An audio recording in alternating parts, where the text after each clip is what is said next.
భారతరత్న గురించి మనం డిస్కస్ చేద్దాం. ఈ భారతరత్న నుండి మనకు స్కోప్ ఉంటుంది మార్క్స్ రావడానికి. సో ప్రస్తుతం మనకు ఆంధ్రప్రదేశ్, తెలంగాణలో నెక్స్ట్ ఎగ్జామ్ జరుగుతున్నాయి. దాంతోపాటు యూపీఎస్సీ కూడా ఇక్కడ అవకాశం ఉండడం జరుగుతుంటుంది. కొంచెం మనం భారతరత్న గురించి బ్రీఫ్ డిస్కషన్ చేద్దాం.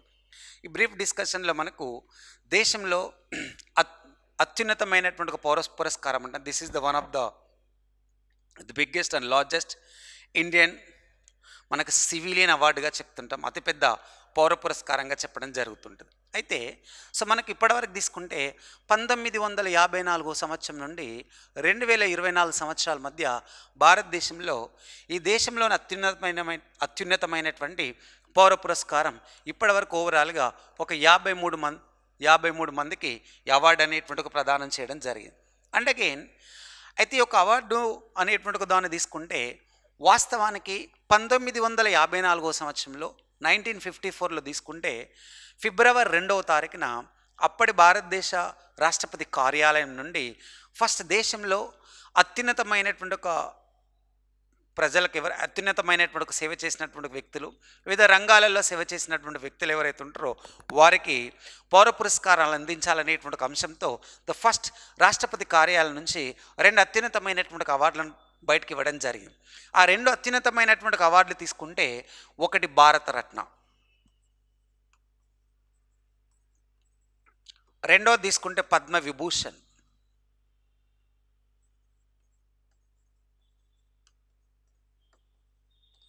ఈ 2 అవార్డుల గురించి ఫస్ట్ వచ్చిన తర్వాత నెక్స్ట్ 1954 ఫిబ్రవరిలో ఈ రెండింటి గురించి వచ్చిన తర్వాత నెక్స్ట్ ఏం రావడం జరిగిందంటే పద్మభూషణ్ అండ్ పద్మశ్రీ ఇలా వచ్చినాయి.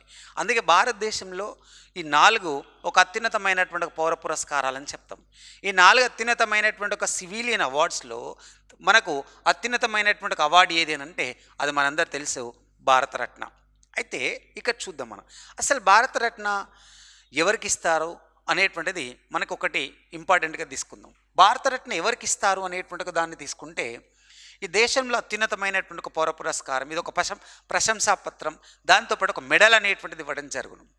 ఇది దేశానికి కానీ దేశ ప్రజలకు కానీ నిస్వార్థంగా సేవ చేసినటువంటి వ్యక్తులు ఎవరైతే ఉంటారో సో వాళ్ళకే ప్రభుత్వం వాళ్ళను బహుకరిస్తుందని కూడా మనం చెప్పచ్చు. ఒక వాళ్ళని ఎంకరేజ్ చేయడానికి ఇస్తుందని కూడా మనం చెప్పచ్చు. వాళ్ళు చేసినటువంటి సేవలకు గుర్తింపు దక్కిందని కూడా మనం జనరల్గా చెప్పడానికి అవకాశం ఉంటుంది. అయితే ఇక్కడ మనకు మేజర్గా తీసుకుంటే భారతరత్న అనేటువంటి దాన్ని మనకు మొదటగా దీన్ని ప్రకటించిన కాలంలో మనం తీసుకుంటే అప్పటి నుంచి 2011 సంవత్సరం అంటే 1954 నుంచి 2011 సంవత్సరాల మధ్య కాలాన్ని తీసుకుంటే ఎవరికి ఇస్తారంటే మేజర్గా సైన్సు, అంత తర్వాత ఆర్ట్సు, కళలు, సో ఇలాంటి అంశాలు, తర్వాత లిటరేచరీ, సాహిత్యం, ఈ 3 అంశాలలో ఎవరైతే ఎక్కువగా సేవ చేస్తారో వాళ్ళకు భారతరత్న అనేటువంటిది ఇవ్వడం జరుగును అనేటువంటిది చెప్పడం జరిగింది. కానీ వాస్తవానికి 2011 సంవత్సరం నుండి భారతరత్న ఎవరికి ఇవ్వాలి అంటే కొన్ని రంగాలకు మాత్రమే కొన్ని రంగాలలో ఉండేటువంటి ఒక ప్రముఖులే, ఆ కొన్ని రంగాలలో ఉండేటువంటి ఒక ప్రముఖులే దేశానికి పౌరులకు సేవ చేసినటువంటి వాళ్ళకి ఇవ్వాలా అనేటువంటి కంటెంట్లో ఒక డెఫినేషన్ అనేటువంటి మార్చి ఏం చేయడం జరిగిందంటే దేశంలో మానవ జాతికి, దేశ అభివృద్ధికి, దేశ అభివృద్ధిలో పాటుపడినటువంటి వ్యక్తులు అంటే సమాజానికి ఎవరైనా సేవ చేస్తారో, దేశానికి ఎవరైనా సేవ చేస్తారో, ఏ రంగంలోనైనా విశేషమైనటువంటి కృషి చేసినటువంటి వాళ్ళు ఎవరైతే ఉంటారో వాళ్ళకే గుర్తింపు అనేటువంటిది, ఆ గుర్తింపు కాన్సెప్ట్లోనే భారతరత్న అనేటువంటి ప్రదానం చేయడం జరిగింది. అంటే 2011 నుండి క్లియర్గా మానవ జాతి అభివృద్ధికి, దేశ అభివృద్ధికి పాటుపడే ఏ రంగంలో ఉండేటువంటి వ్యక్తులైనా సేవ చేసినటువంటి వాళ్లకు భారతరత్న అనేటువంటిది ఇవ్వడం జరుగుతుంది. ఒకటి పర్టికులర్గా ఈ సెక్టార్ నుంచి, ఈ రంగం నుంచి మాత్రమే సర్వీస్ చేసినటువంటి వాళ్లకు భారతరత్న అనేటువంటిది ఇవ్వడం అనేటువంటిది లేదు. ఏదైనా రంగంలో దేశానికి కానీ, దేశ అభివృద్ధికి కానీ, మానవ జాతికి కానీ విశేషమైనటువంటి కృషి చేసినటువంటి వాళ్లకు మనకు భారతరత్న ఇవ్వచ్చు. అయితే ఈ భారతరత్న దేశంలో ఉండేటువంటి వాళ్ళకి ఇవ్వాలా, విదేశస్తులు అంటే మనం వాస్తవానికి ఎక్కువ దేశ అభివృద్ధికి సేవ చేసినటువంటి వాళ్ళకు మాత్రమే భారతరత్న ఇవ్వడం జరిగింది. దాంతోపాటు విదేశాలలో ఉండేటువంటి వ్యక్తులకు కూడా భారతరత్న ఇవ్వచ్చు అంటే ఇవ్వచ్చు. బట్ ఇప్పటివరకు మనం ఒకే వ్యక్తికి భారతరత్న అనేటువంటిది విదేశాలలో ఉండేటువంటి విదేశీ వ్యక్తికి ఇవ్వడం జరిగింది. అయితే ఇక్కడ దాన్ని నెక్స్ట్ మనం తీసుకుందాం. ఈ భారతరత్న అనేటువంటి దాన్ని ఎవరు నామినేట్ చేస్తారు, ఇది ఇంపార్టెంట్. మన భారతరత్న అనేటువంటి దాన్ని ఎవరు నామినేట్ చేస్తారు, ఎవరు నిర్ణయిస్తారు అనేటువంటిది ఇక్కడ తీసుకుందాం. ఎవరు నామినేట్ చేస్తారు, ఎవరు ఇస్తారు అనేటువంటి తీసుకుంటే భారతరత్నకు ప్రత్యేకమైనటువంటి ఒక ప్యానెల్ కానీ, ప్రత్యేకమైనటువంటి కమిటీ కానీ, ప్రత్యేకమైనటువంటి ఒక సంఘం కానీ దీన్ని సిఫార్సు చేయదు. భారతరత్న ఇవ్వాలి అని చెప్పేటువంటిది ఎవరు అని అంటే ప్రధానమంత్రి సిఫార్సు చేస్తాడు, ప్రైమ్ మినిస్టర్ సిఫార్సు చేస్తారు. ఈ ప్రధానమంత్రి ఎవరికి సిఫార్సు చేస్తారంటే ప్రెసిడెంట్స్కి చేస్తాడు, భారతదేశ రాష్ట్రపతికి సిఫార్సు చేస్తారు. ఇండియన్ ప్రైమ్ మినిస్టర్ ప్రెసిడెంట్ సిఫార్సు చేస్తే ఈ ప్రెసిడెంటే ఈ అవార్డును ప్రకటించడం జరుగును, ఈ అవార్డులను ప్రకటించడం జరుగును. అంటే నామినేట్ చేసేటువంటిది, సిఫార్సు చేసేటువంటి ప్రైమ్ మినిస్టర్, ప్రధానమంత్రి నుండి రాష్ట్రపతికి వెళ్తే ఆ రాష్ట్రపతి ప్రకటించడం జరుగును. అవార్డు విన్నర్స్ ఎవరైతుంటారో, అవార్డు గ్రహీతలు ఎవరైతుంటారో వాళ్ళకి ప్రకటించడం జరుగును. అయితే ఈ అవార్డు గ్రహీతలకు రాష్ట్రపతి ఏం చేయడం జరుగుతుందంటే ఒక సర్టిఫికేట్ ఇస్తాడు. ఈ సర్టిఫికేట్ మీద రాష్ట్రపతి యొక్క సంతకం అనేటువంటిది ఉంటుంది. ఈ రాష్ట్రపతి సంతకం మీద ఒక మెడల్ అనేటువంటిది ఇవ్వడం జరుగును. ఈ మెడల్ ఎలా ఉంటుందంటే మనకు బ్రాంజ్లో, కాంస్యంలో ఉండడం జరుగును. అండ్ అగైన్ భారతరత్న అనేటువంటిది అత్యున్నతమైనటువంటి ఒక పౌర పురస్కారం కాబట్టి ఈ అత్యున్నతమైనటువంటి ఒక పౌర పురస్కారంలో ఒక సంతకంతో కూడిన సర్టిఫికేట్ అంటే ఒక ప్రశంసాపత్రం అనుకోవచ్చు, దాంతోపాటు ఒక మెడల్ అనేటువంటిది ఇస్తారు. ఆ మెడల్ ఒకటి మనకు బ్రాంజ్, కాంస్య మెడల్ అనేటువంటిది ఇవ్వడం జరుగును. దాంతోపాటు తీసుకుంటే ఈ భారతరత్న ఎప్పుడు కూడా ఎలాంటి నగదు అనేటువంటిది ఉండదు. ఇదే అత్యున్నతమైనటువంటి ఒక పౌర పురస్కారం, దీనికి వెలకట్టలేము అన్నట్టు. ఆ వెలకట్టలేము అనేటువంటి ఒక కాన్సెప్ట్ ఉండడం వల్ల ఇక్కడ మనకు ఓవరాల్గా ఎలాంటి దీనికి ఒక మనీ అనేటువంటిది, ఒక నగదు పురస్కారం అనేటువంటిది కాదు. ఓకే, ఎందుకంటే ఒకవేళ ఆ పురస్కారాన్ని మనం నగదుతో బహుకరించినప్పుడు ఆవిడ వెలకట్టడం అనేటువంటిది వస్తుంది. అందుకే దేశానికి సేవ చేసినటువంటి వాళ్ళను మనం డబ్బుతో వెలగట్టడం అనేటువంటిది చాలా చాలా కష్టం. అందుకే దీంట్లో మనకు వెల అనేటువంటిది ఉండదు. సో దాని తర్వాత మనకు భారతదేశంలో ఎప్పుడైతే 1954 సంవత్సరం ఫిబ్రవరిలో భారతరత్న, పద్మవిభూషణ్, దాని తర్వాత పద్మభూషణ్, పద్మశ్రీ అనేటువంటి ఇలా 4 అత్యున్నతమైనటువంటి అవార్డులు అనేటువంటిది రావడం జరిగింది. దాంట్లో మేజర్గా మనకు తీసుకుంటే 1954 సంవత్సరంలో తీసుకుంటే భారతదేశంలో మేజర్గా ఒక 3 వ్యక్తులకు భారతరత్న అనేటువంటిది వచ్చింది. ఆ 3 వ్యక్తులే మనకు తీసుకుంటే సి రాజగోపాలాచారి,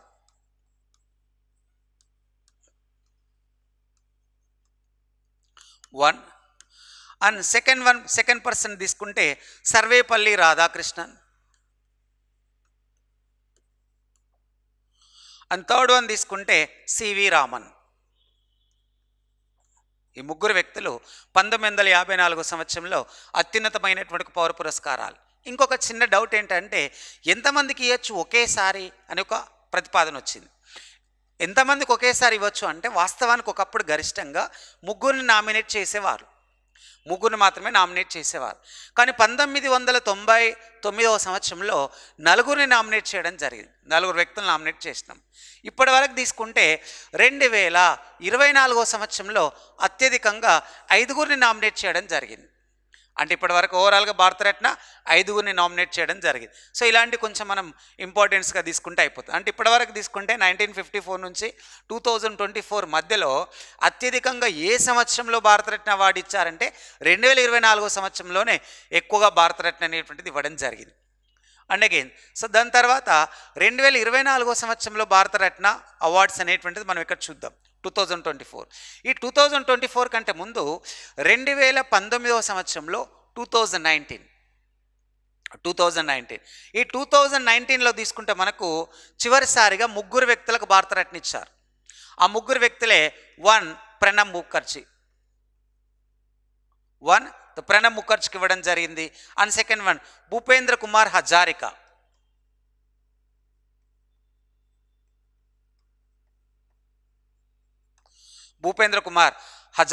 అండ్ 3వ వ్యక్తి Nanaji Deshpande. Okay, Nanaji Deshmukh,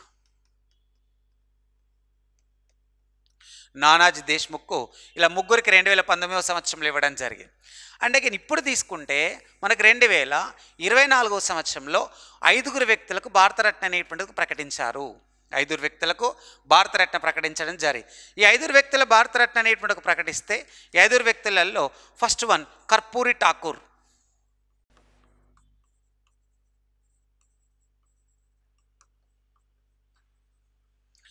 second one LK Advani,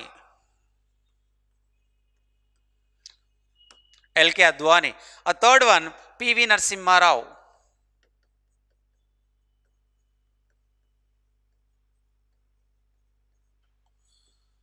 fourth one Chaudhary Charan Singh,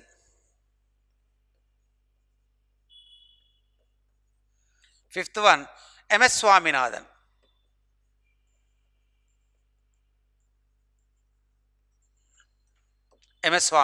ఇలా ఓవరాల్గా ఐదుగురు వ్యక్తులు ఇవ్వడం జరిగింది. ఓకే, సో దీంట్లో తీసుకుంటే మనకు కర్పూరి ఠాగూర్, ఈ కర్పూరి ఠాగూర్ను మనం తీసుకుంటే ఈయన బీహార్ రాష్ట్రానికి సంబంధించినటువంటి వ్యక్తి. బీహార్ రాష్ట్రంలో 2 సార్లు ముఖ్యమంత్రి చేయడం జరిగింది. బీహార్ రాష్ట్రంలో 2 సార్లు సోషలిస్ట్ పార్టీ నుండి సో ఈయన ఇవ్వడం జరిగింది మనకు కర్పూరి ఠాకూర్. అండ్ అగైన్ దాంతో బీహార్లో non Congress the first CM also. Okay, దాని తర్వాత నెక్స్ట్ వన్ ఎల్కే అద్వానీ తీసుకుంటే ఈయన ఎప్పుడో అంటే పాకిస్తాన్లో కరాచీ అనేటువంటి ఒక ప్రాంతంలో పుట్టాడు. ఇండియా పాకిస్తాన్ డివైడ్ అయిపోయిన తర్వాత సో భారతదేశం వాళ్ళు వలస రావడం జరిగింది. భారతదేశంలోకి వలస రావడం, అంతకంటే ముందే ఆర్ఎస్ఎస్లో 14 సంవత్సరాలకు జాయిన్ కావడం, భారతదేశం వలస వచ్చిన తర్వాత 1951 సంవత్సరంలో జనసంఘ్ పార్టీలో జాయిన్ అయ్యాడు. 1951లో జనసంఘ్ పార్టీలో 1967 సంవత్సరంలో తీసుకుంటే ఢిల్లీ మెట్రోపాలిటన్ కౌన్సిల్ చైర్మన్గా కూడా ఎలక్ట్ కావడం జరిగింది. 1970లో ద ఫస్ట్ టైం రాజ్యసభ సభ్యుడిగా ఎన్నుకోవడం జరిగింది. ఇంకా తీసుకుంటే 1980 సంవత్సరంలో భారతీయ జనతా పార్టీ ఏర్పడింది. 1980లో భారతీయ జనతా పార్టీ ప్రస్తుతం ప్రపంచంలో అతిపెద్ద పార్టీగా చెప్తున్నాం మనం. ఈ భారతీయ జనతా పార్టీ రూపకర్తలలో ఒక వ్యక్తి ఎల్కే అద్వానీ. దాని తర్వాత చాలా సార్లు గుజరాత్ రాష్ట్రం నుండి మనకు గాంధీనగర్ నుండి చాలాసార్లు ఎంపీగా ఎలక్ట్ కావడం జరిగింది. అండ్ అగైన్ 2002 సంవత్సరం నుండి 2004 మధ్యలో భారతదేశంలో 7వ ఉప ప్రధానిగా కూడా పనిచేశాడు. అటల్ బిహారీ వాజ్పేయి ఆధీనంలో 7వ ఉప ప్రధానిగా పనిచేయడం జరిగింది. ఓకే, సో ఇలా భారతదేశానికి సేవ చేసినటువంటి ఒక ప్రముఖమైనటువంటి ఒక వ్యక్తులలో సో మనకు ఎల్కే అద్వానీ కూడా చెప్తాం. దాని తర్వాత మనకు పివి నరసింహారావు. ఈ పివి నరసింహారావు ఇది మనకు చాలా ఇంపార్టెంట్. ఈయన గురించి మనం చెప్పుకోవడం చాలా అదృష్టంగా చెప్పచ్చు.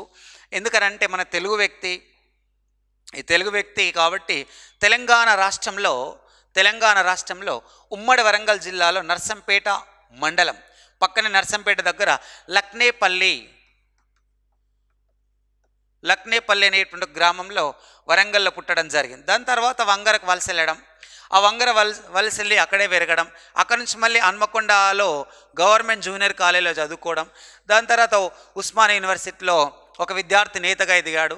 దాంతో పడిన బహుభాషా కోవిదుడు అంటాం, 17 లాంగ్వేజెస్ మాట్లాడగడం అండ్ బెస్ట్ లిటరేచర్ ఆల్సో, సాహితీవేత్తగా చెప్తుంటాం మనం. ఒక చాలా మంచి సాహితీవేత్త కూడా.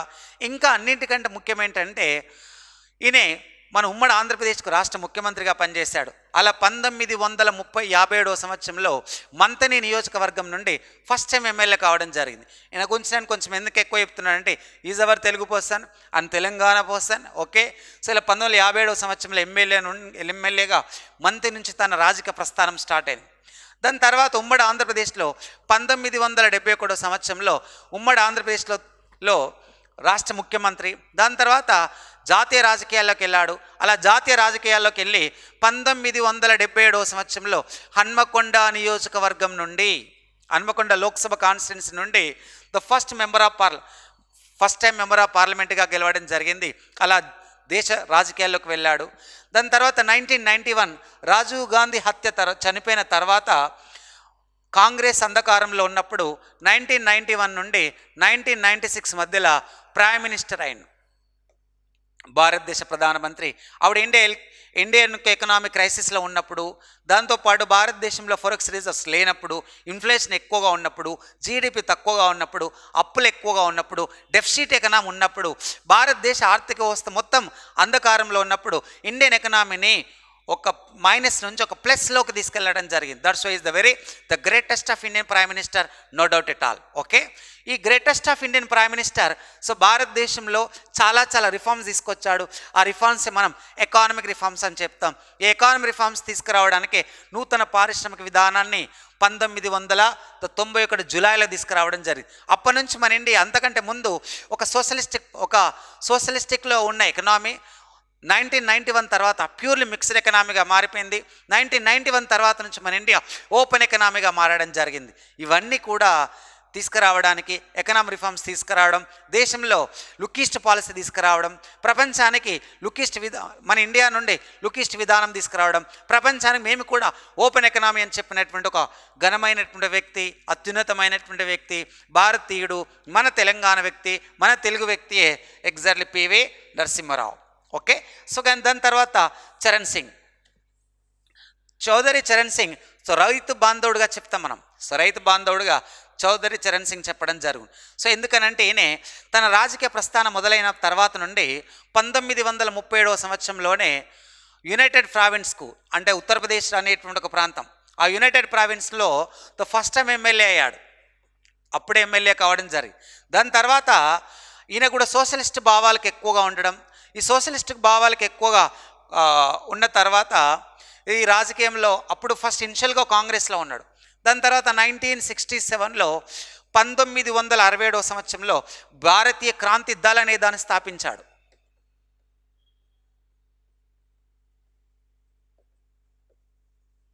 భారతీయ క్రాంతి దళ్ స్థాపించడం, ఇలా భారతీయ క్రాంతి దళ్ స్థాపించిన తర్వాత యునైటెడ్ విధాయక్ దళ్ కూటమిని ఏర్పాటు చేశారు.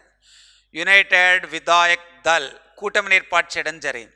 యునైటెడ్ విధాయక్ దళ్ కూటమి ఉత్తరప్రదేశ్ రాష్ట్రంలో ఏర్పడితే అప్పుడే 1967వ సంవత్సరంలోనే మనకు ఈయన సీఎంగా నాన్ కాంగ్రెస్ ఉత్తరప్రదేశ్ సీఎం, ఆ నార్త్ ఇండియాలోనే మొట్టమొదటి కాంగ్రెసేతర ముఖ్యమంత్రిగా మనం చరణ్ సింగ్ చెప్పడం జరిగింది. బట్ కర్పూరి ఠాగూర్ 1970వ సంవత్సరంలో బీహార్ రాష్ట్ర ముఖ్యమంత్రి అయ్యాడు. ఓకే, సో రైట్, అందుకనే ఒక నాన్ కాంగ్రెస్ బీహార్ సీఎం అయితే ఈయన non Congress UP CM as well as the non Congress north India సీఎంగా మనం చెప్పచ్చు. అండ్ దీని తర్వాత జాతీయ రాజకీయాల్లోకి వెళ్ళడం 1970sలో. దాని తర్వాత 1977 సంవత్సరం నుండి 1979వ సంవత్సరం జనతా గవర్నమెంట్ ఏర్పడ్డప్పుడు చాలా శాఖలలో పనిచేశాడు. హోమ్ మినిస్టర్గా, ఫైనాన్స్ మినిస్టర్గా కూడా, union finance minister, union home మినిస్టర్గా పనిచేయడం జరిగింది. దాని తర్వాత 1979వ సంవత్సరంలో 1979 ఈ 1979 జూలై 28వ తారీఖున భారతదేశంలో 5వ ప్రధానమంత్రిగా నామినేట్ అయ్యాడు. 5వ ప్రధానమంత్రి బ్యాక్ సైడ్ నుండి. సో మనం భారతదేశ కాంగ్రెస్ పార్టీ మద్దతు ఇవ్వడం, దాంతో జనతా పార్టీ కూలిపోవడం, ఇతనికి మద్దతు ఇవ్వడం వలన చరణ్ సింగ్ భారతదేశంలో 5వ ముఖ్యమంత్రిగా ఉన్నాడు. కానీ భారతదేశంలో కేవలం అతి తక్కువ కాలం 23 రోజులు మాత్రమే పదవిలో ఉండడం జరిగింది. అందుకే అతి తక్కువ కాలం పదవిలో ఉండేటువంటి ముఖ్యమంత్రి ఆ 23 రోజుల కాలం పదవిలో ఉన్నప్పుడు ఆ సంకీర్ణ ప్రభుత్వాన్ని నడపడం, ఆ టైంలో లోక్సభ సమావేశాలు లేకపోవచ్చు. అందుకే లోక్సభకు లేదా పార్లమెంటుకు వెళ్ళని ఏకైక ప్రధానమంత్రి ఎవరు అని అంటే మనం చరణ్ సింగ్గా చెప్పడం జరుగును. ఓకే, ఈయన ఎప్పుడు కూడా రైతుల కోసం మాట్లాడడం, ఉత్తరప్రదేశ్ రాష్ట్ర సీఎంగా ఉన్నప్పుడు కూడా చాలా రకాల అగ్రికల్చర్లో రిఫార్మ్స్ తీసుకురావడం, జమీందారు చట్టాలను తొలగించడంలో కావచ్చు, లేకపోతే భూగరిష్ట పరిమితి చట్టాలు ఆ ప్లేసెస్లో తీసుకురావడం కావచ్చు, ఓవరాల్గా రైతుల వైపు ఉండడం వలన ఇతను మన రైతు బాంధవుడిగా చెప్పడం జరుగును. దాని తర్వాత నెక్స్ట్ ఎంఎస్ స్వామినాథన్ గురించి మనం ఏం మాట్లాడతాం? జనరల్గా దేశంలో ఆకలి తీర్చినటువంటి ఒక వ్యక్తి. ఈరోజు మన ఇండియా హైయెస్ట్ ప్యాడీ ప్రొడక్షన్ కంట్రీకి ఎదగడానికి కారణం, ఈరోజు మన ఇండియా హైయెస్ట్ వరల్డ్లో ఒక వీట్ ప్రొడక్షన్ కంట్రీకి ఎదగడానికి ప్రధానమైనటువంటి ఒక వ్యక్తి మనం ఎంఎస్ స్వామినాథన్ అని పిలుస్తాం. బట్ ఇక్కడ ఎంఎస్ స్వామినాథన్ మనకు తీసుకుంటే మానకొంబు సాంబశివన్ స్వామినాథన్ ఈజ్ ఎంఎస్ స్వామినాథన్గా చెప్తాం. ఎంఎస్ స్వామినాథన్ తీసుకుంటే సో ఈయన 1949 అని 55 సంవత్సరాల మధ్య ఈయన ఫస్ట్ టైం అగ్రికల్చర్లో ఒక రీసెర్చ్ అనేటువంటి ఒక స్టార్ట్ చేసింది. అగ్రికల్చర్లో రీసెర్చ్ ఫస్ట్ టైం పొటాటో మీద స్టార్ట్ చేశాడు. బంగాళదుంపల మీద, ఆలుగడ్డల మీద మొట్టమొదటిసారిగా చేయడం జరిగింది. దాని తర్వాత మన ఇండియాలోకి అంటే అప్పటికే ప్రపంచంలో 1950s ఇనిషియల్ టైంలో న్యూ అగ్రికల్చర్ మెథడ్స్ అనేటువంటి స్టార్ట్ అయినాయి. మెక్సికోలో కానీ అమెరికాలో కానీ న్యూ అగ్రికల్చర్ మెథడ్స్ అనేటువంటి స్టార్ట్ అయినాయి. దాని కారణం మనకు నార్మన్ బోర్లా. సో ఇలా రాక్ఫెల్లర్ ఫౌండేషన్ నుంచి స్లోగా రీసెర్చ్ అనేటువంటి స్టార్ట్ అయింది అగ్రికల్చర్ మీ సెక్టార్ మీద. సో ఆ కాలంలోనే 1949-50 సంవత్సరాల మధ్యలో పొటాటోలో రీసెర్చ్ స్టార్ట్ చేశాడు. దాని తర్వాత మన ఇండియాలకు 1957 సంవత్సరంలో ఒక ఫోర్డ్ ఫౌండేషన్ వచ్చిన తర్వాత intensive agriculture development programme IADP అనేటువంటి ఒక పైలట్ స్కీమ్ను మన సెంట్రల్ గవర్నమెంట్ తీసుకురావడం జరిగింది. అంటే సాంద్ర వ్యవసాయ పద్ధతులు, intensive agriculture is nothing but modern agriculture, ఆధునికమైన వ్యవసాయ పద్ధతులు. ఇలా ఆధునికమైనటువంటి వ్యవసాయ పద్ధతుల్లో ఫోర్డ్ ఫౌండేషన్ రావడానికి, భారతదేశంలో వ్యవసాయ రంగం మీద రీసెర్చ్ చేయడానికి సో అమెరికా ఒక మద్దతుతో భారతదేశంలో IADPని తీసుకురావడానికి కారణమైనటువంటి ఒక వ్యక్తియే MS స్వామినాథన్. ఇలా స్టార్ట్ అయ్యి దేశంలో గోధుమ మీద అండ్ దాంతోపాటు వరి మీద ఇంకా చాలా రకాలైనటువంటి ఆహార వాణిజ్య పంటల మీద కొత్త పద్ధతులతో భారతదేశం ఎప్పుడు దిగుబడి లేక విదేశాల మీద ఆహార ధాన్యాల మీద డిపెండ్ అయిన దేశం 1970 దశకం నాటికి భారతదేశంలో గోధుమ వరి ఉత్పత్తిలో ఒక అచీవ్మెంట్ అనేటువంటిది వచ్చింది. ఇవన్నీ రావడానికి భారతదేశంలో హరిత విప్లవం అనేటువంటి ఒక పదం, ఆ హరిత విప్లవం లేదా గ్రీన్ రివాల్యూషన్ భారతదేశ వ్యవసాయ రంగాన్ని సమూలమైనగా మార్చినటువంటి ఒక వ్యక్తి MS స్వామినాథన్. దట్స్ వై అందుకే ఆయనే వెరీ గ్రేటెస్ట్ పర్సన్ అని పిలుస్తాం. దేశానికి అన్నార్ధనాలు తీర్చినటువంటి ఒక వ్యక్తిగా మనం చెప్పడం జరుగుతుంది. అందుకే నేను ఈ అత్యున్నతమైనటువంటి ఈ పౌర పురస్కారంతో మనం గౌరవించుకోవడం అనేటువంటిది చాలా చాలా అవసరం కూడా. ఇంకా మనం MS స్వామినాథన్ గురించి తీసుకుంటే బహుశా నాకు తెలిసి ప్రపంచంలో ఇన్ని అవార్డులు పొందినటువంటి వ్యక్తి ప్రపంచంలో ఎక్కడ కూడా ఉండకపోవచ్చు అనుకుంటున్నా. ఎందుకంటే భారతదేశంలో అయితే వాస్తవానికి ఉండరు కూడా. MS స్వామినాథన్కి వచ్చినటువంటి అవార్డులు తీసుకుంటే 1967 సంవత్సరంలో పద్మశ్రీ అవార్డుతో స్టార్ట్ అయ్యాడు. పద్మశ్రీ అవార్డుతో పురస్కారంతో స్టార్ట్ కావడం జరిగింది. ఆ 1971లో రామన్ మెగసెసే, 1972లో పద్మభూషణ్, 1972 పద్మభూషణ్.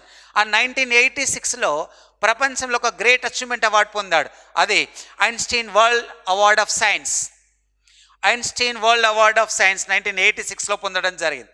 అలాగే ప్రపంచంలో మొట్టమొదటిసారిగా వరల్డ్ ఫుడ్ ఆర్గనైజేషన్, ప్రపంచ ఆహార సంస్థ ఇచ్చే మొట్టమొదటి అవార్డు కూడా ఇతనికే రావడం జరిగింది. అది వరల్డ్ ఫుడ్ ప్రైజ్.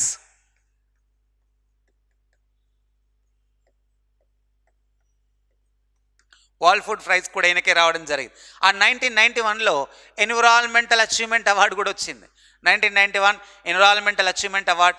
అండ్ 1999 సంవత్సరంలో ఇందిరాగాంధీ ద శాంతి బహుమతి,